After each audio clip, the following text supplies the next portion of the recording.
মূলত ওরে নিয়ে কাহিনী, ওকে খেলতে নিছে আমাকে নেয় নাই, এই নিয়ে বাসায় অনেক কান্নাকাটি, অনেকের চোখে খারাপ ছিলাম বা যাই হোক দেখতে পারতো না। এমনও হয়েছে কালকে এসএসসি পরীক্ষা, আজকে আমার খেলা, আমাকে আচ্ছা তালা আচ্ছা মেরে রাখছে, এমনও হয়েছে আম্মা। সে 140-এর বল খেলতে গেলে কিন্তু ভালো উইকেট লাগবে। রাইট। এখন ভালো উইকেট না হলে কিন্তু আপনি 140-এর বল খেলতে পারবেন না। আসসালামু আলাইকুম সবাইকে। স্পোর্টস 24/7 এসেছি এক অনুসন্ধান। এই অনুসন্ধান আজকে শুরু হচ্ছে কিন্তু শেষ হবে না। অনুসন্ধান রত্নের, অনুসন্ধান হীরকের, অনুসন্ধান স্বর্ণের। কিন্তু যত্নে না রাখলে স্বর্ণও একদিন ক্ষয়ে যায় হয়তো।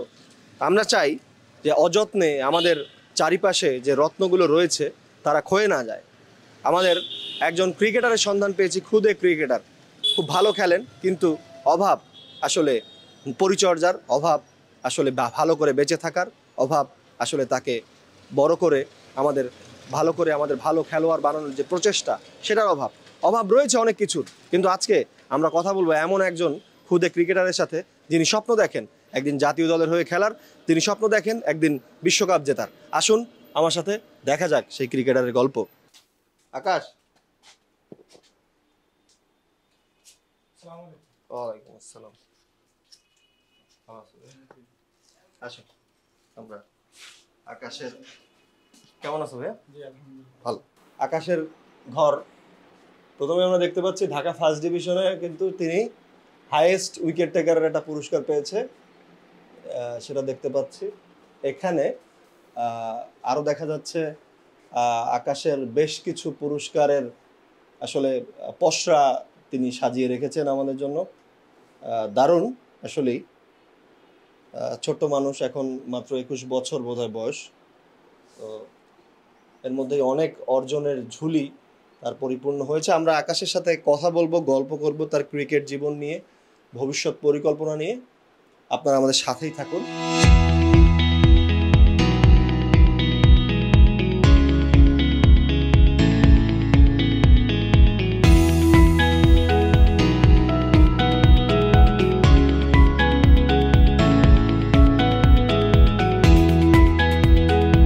আকাশ, চলো আমরা হাঁটতে হাঁটতে একটু কথা বলি। ক্রিকেটার হওয়ার জার্নিটা কোথা থেকে শুরু হইলো, মানে কবে, কখন, কিভাবে? ফার্স্ট আমার ক্রিকেট জার্নি শুরু হয় স্কুল ক্রিকেট থেকে। স্কুলে কোন ক্লাসে? ক্লাস 7-এ পড়ি ওই সময়।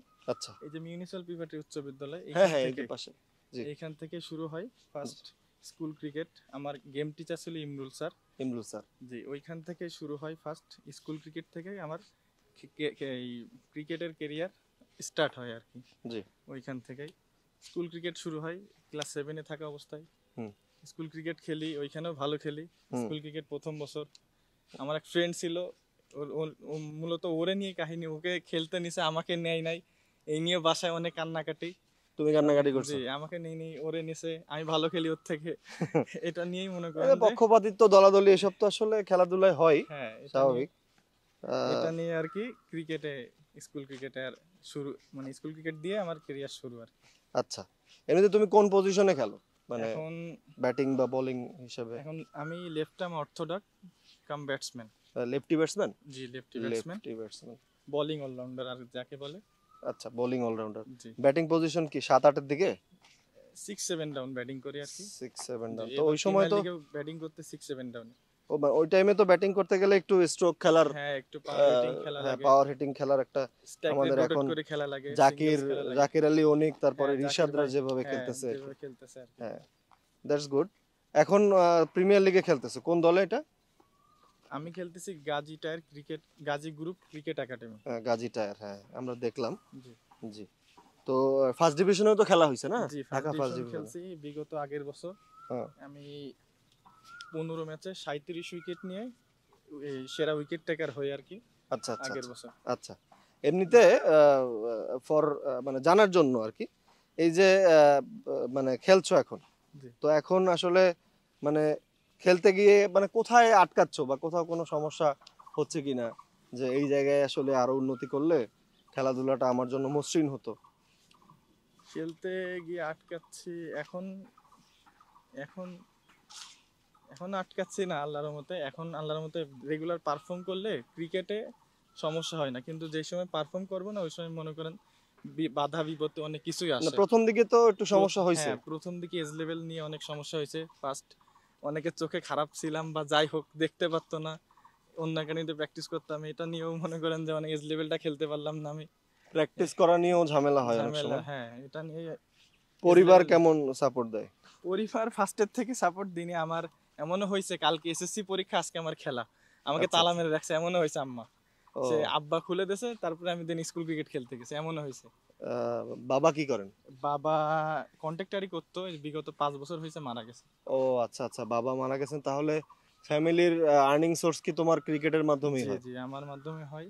আচ্ছা আচ্ছা, ক্রিকেটের মাধ্যমে। তো ক্রিকেটের মাধ্যমে সংসার, মাকে নিয়ে সংসার, একটা সুন্দর সংসার। তোমরা কয় ভাই বোন?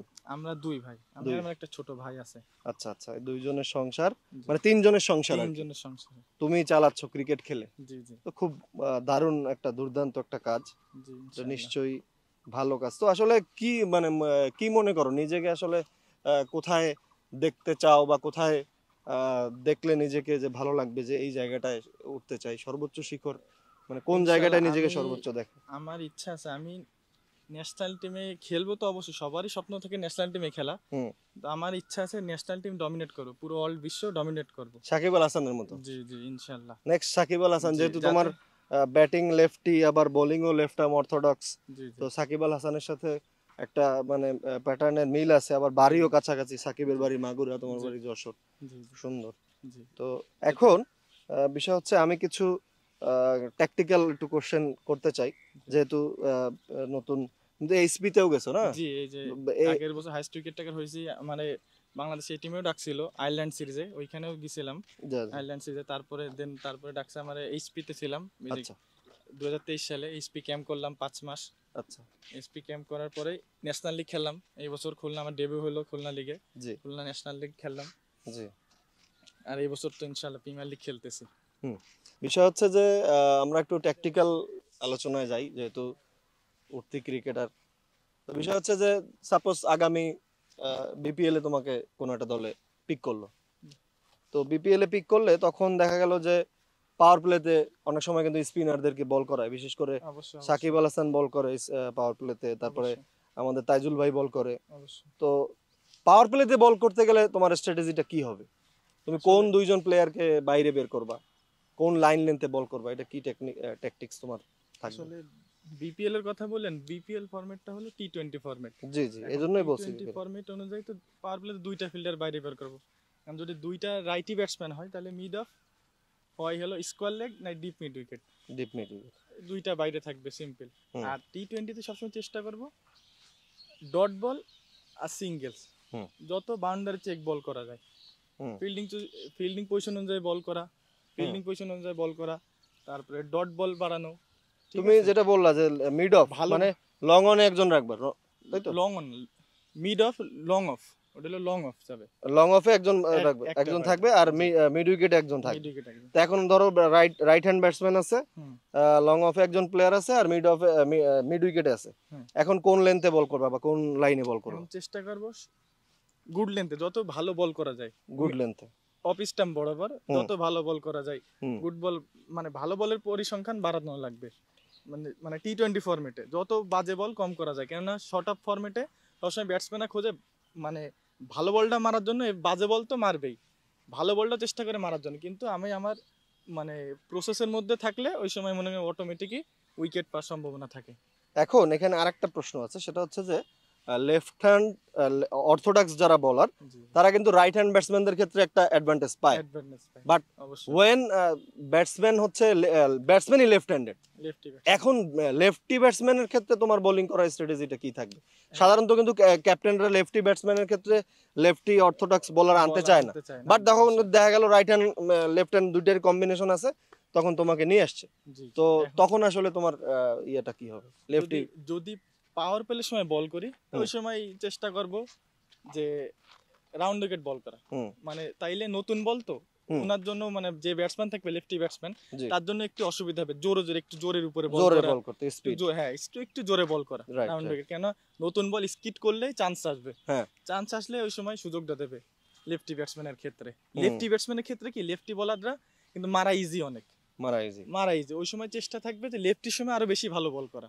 আচ্ছা আচ্ছা আচ্ছা বেশি ভালো বল করা, ভালো বলের পরিসংখ্যান আরো বাড়ানো, কনফিডেন্সের সাথে বল করা। আচ্ছা, কখনো ফ্রি হিট কনসিড করছো? ফ্রি হিট হ্যাঁ, মানে নো বল করে। আমার এই ক্রিকেট কেরিয়ার এই পর্যন্ত আমি এখনো কোনোদিন নো বল দিইনি। নো বল নো বল হয়নি। আচ্ছা, সাপোজ হয়ে গেল, মানে আচ্ছা মানে ফ্রি মানে নো বল হয়ে গেল, এখন ফ্রি হিট, হ্যাঁ, তো তখন কি বল করার আসলে তখন চেষ্টা করব মানে স্টাম্পে বল করাই যাবে না যেহেতু স্পিন বল, স্পিন বল? স্টাম্পে থেকে অনেক বাইরে ওয়াইড লাইনে ব্লকে মারা চেষ্টা Block? করব। আচ্ছা আচ্ছা, ইয়র্কার লেন্থে। ইয়র্কার লেন্থে বল করার Right, চেষ্টা করব। right. ওই বলটা খেলায় সবচেয়ে ইজি সরি মিস্টেক, কঠিন আচ্ছা ওই বলটা খেলে। আচ্ছা আচ্ছা, আরেকটা ইয়াতে যাইতে চাই, সেটা হচ্ছে যে অনেক সবসময় কিন্তু লাস্ট ওভারে দেখা যায় যে 6 বলে 10 রান লাগে, 6 বলে 8 রান লাগে। এইসব সিচুয়েশনে কখনো বল করা হয়েছে? হ্যাঁ অবশ্যই এইসব সিচুয়েশনে এইসব সিচুয়েশনে কি স্ট্র্যাটেজি থাকে? ওইসব সিচুয়েশনে প্রেসার কিন্তু মানে ব্যাটসম্যানও থাকে, বলার বেশি থাকে, জি দুইজনই কিন্তু প্রেসারে থাকে বেশি, কিন্তু ওই সময় যদি প্রেসার রিলিজ করে নিজেরা রিলিজ করে যদি ভালো বলের সংখ্যা বাড়ানো যায়, যেহেতু 10 রান বলেন, ওই সময় মনে করেন যে যত অ্যাটাক করা যায় চান্স কিন্তু নেবে, কেননা ম্যাচ ওর বাউন্ডারি ছাড়া কিন্তু ম্যাচ জিততে ও পারবে তো না। 6 মারবেই। হ্যাঁ বাউন্ডারি, ওই সময় চেষ্টা করতে হবে যে ওরে যাতে চান্সটা আমি কাজে লাগাইতে পারি, বাউন্ডারির চান্সটা যাতে ও মারতে যায় আমি যাতে কাজে লাগাইতে পারি। Right right. আচ্ছা, বেশ ভালো। এখন একটু যেহেতু তুমি বললে যে বোলিং অলরাউন্ডার, বোলিং নিয়ে আমরা বেশি কথা বললাম, তো আমরা একটু ব্যাটিং নিয়েও কথা বলতে চাই। এখন কিন্তু আসলে টি-20 বাট টেস্টও তো এখন বেসবল খেলতেছে। খেলতে হ্যাঁ, মানে সব খেলাই এখন কিন্তু আসলে আগে তো টেস্টে রান হইতো একদিনে 180 200, এখন কিন্তু টেস্টের একদিনে রান হয় 350 350 400 রান 400 রানও হয়।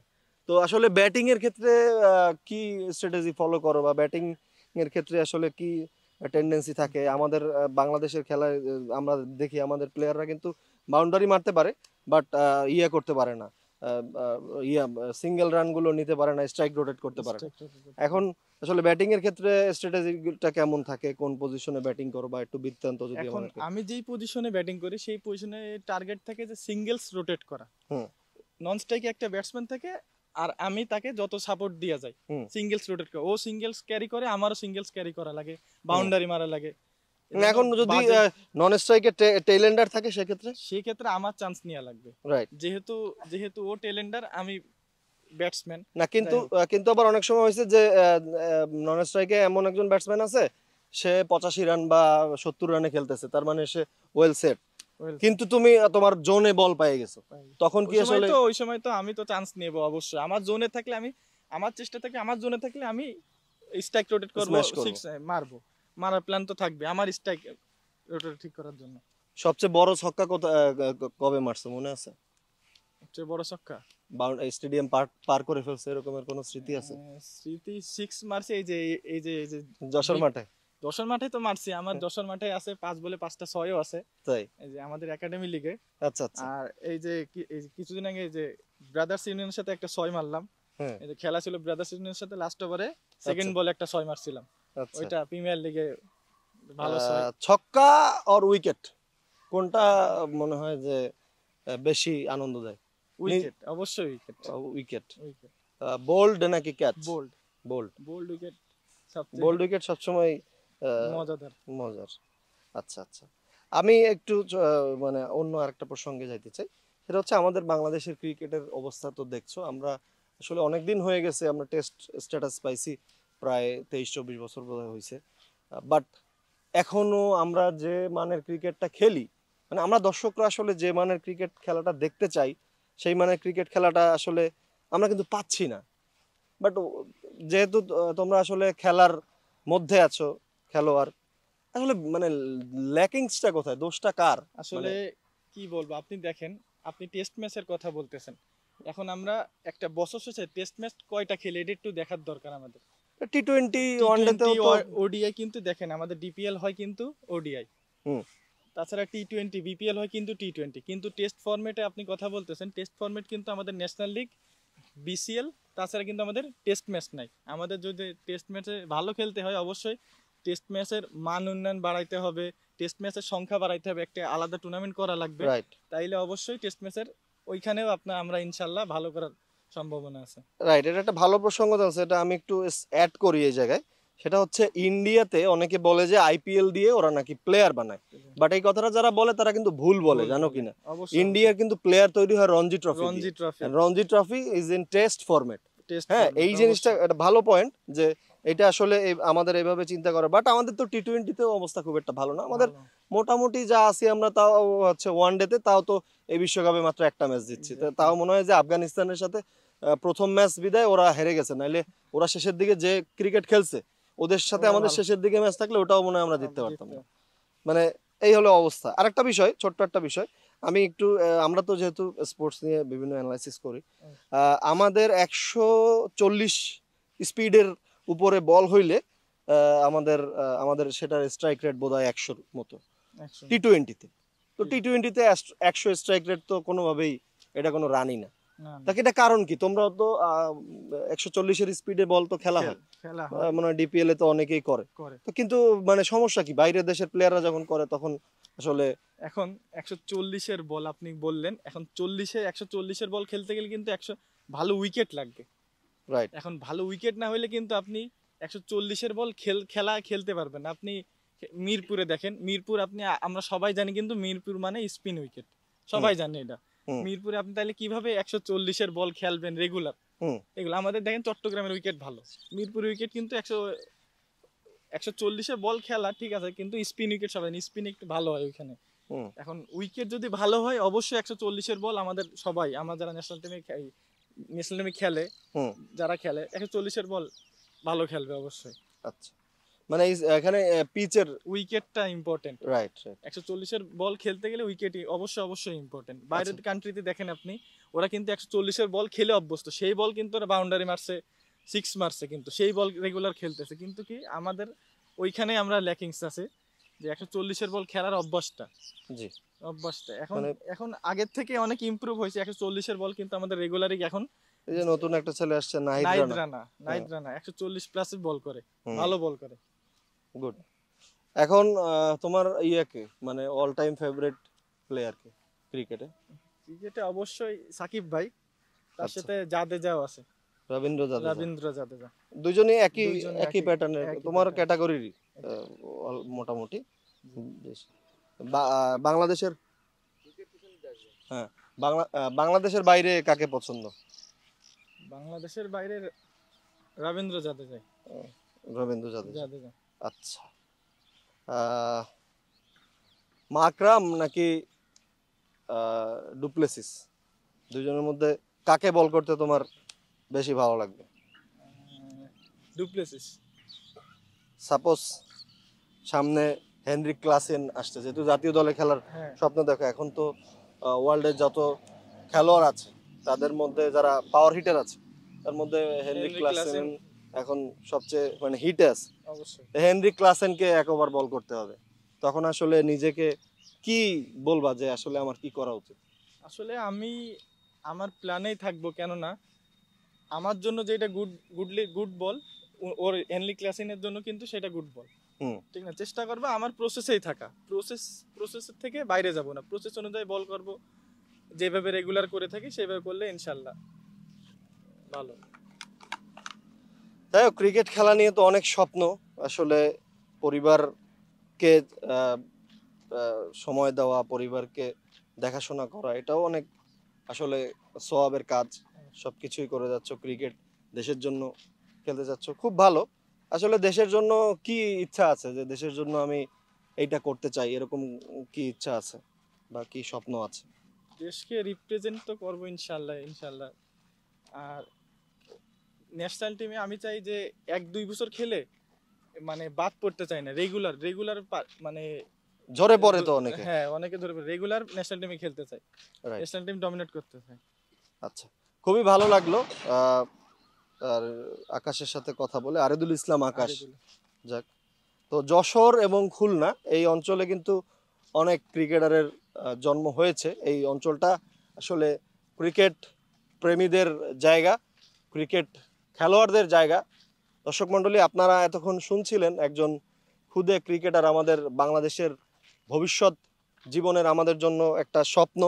আমাদের হয়তো আমরা একদিন দেখব আমাদের এই আকাশকে, পুরো আকাশ সম একটা বিজয় আমাদের জন্য এনে দেবে। হয়তো বিশ্বকাপ হাতে নিয়ে চলে আসবে আমাদের এই ক্ষুদে তারকারা, কিন্তু ভালোবাসতে হবে ওদেরকে, সময় দিতে হবে। একটা প্লেয়ার একদিন আসে হঠাৎ করে, হয়তো এক ম্যাচ খারাপ খেলে, আমরা তাকে ট্রল করা শুরু করি, তার ব্যক্তিগত জীবন নিয়ে টানা হেঁচড়া শুরু করি, কিন্তু আসলে ওরাও মানুষ, ক্রিকেটাররাও মানুষ, খেলোয়াড়রাও মানুষ। তাদেরকে ভালোবাসতে হবে, তাদের পাশে থাকতে হবে, বিপদের দিনে পাশে থাকতে হবে, দুঃখের দিনে সুখের দিনে পাশে থাকতে হবে, ক্রিকেটারদেরকে ভালোবাসতে হবে। এবং আমরা চাই যে জাতীয়ভাবে এই সমস্ত আকাশদের মতো খেলোয়াড়দেরকে জাতীয়ভাবে আসলে পরিচর্যা করা হোক সুন্দরভাবে, তাদের জীবন, ব্যক্তিগত জীবনেও যাতে তারা ভালোভাবে চলতে পারে সেভাবে পরিচর্যা করা হোক। বাংলাদেশ ক্রিকেট এগিয়ে যাক অনেক দূরে। স্পোর্টস 24/7 সাথে আছি। চলে আসবো আরও একজন আকাশের গল্প নিয়ে। ততক্ষণ পর্যন্ত ভালো থাকুন। আসসালামু আলাইকুম।